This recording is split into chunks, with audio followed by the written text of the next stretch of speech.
जातवेदसे सुनवामसो ममराते यतो निदहाति वेदः स नः पर्षदति दुर्गाणि विश्वानावेव सिन्धुम् दुरितात्यग्निः तामग्निवर्णाम्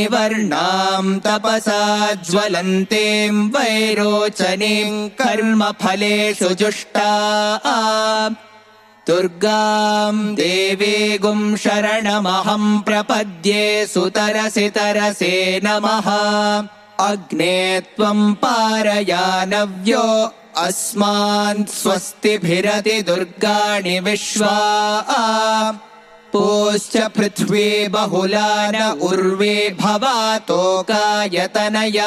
संयोः विश्वानि नो दुर्गः जातवेदः सिन्धुन्ननावादुरितादिपर्षि अग्ने अत्रिवन्मनसा गृणानो अस्माकम् बोध्यविता तनूनाम्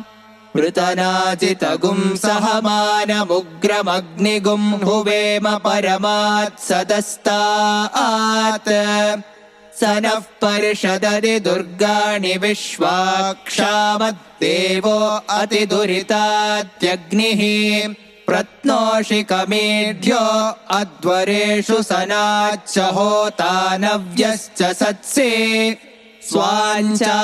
आग्ने तनुवम् पिप्रयस्वास्मभ्यम् च सौभगमायजस्व गोभिर्जुष्टमयुजो निषिक्तम् तवेन्द्रविष्णोरनुसञ्चरेम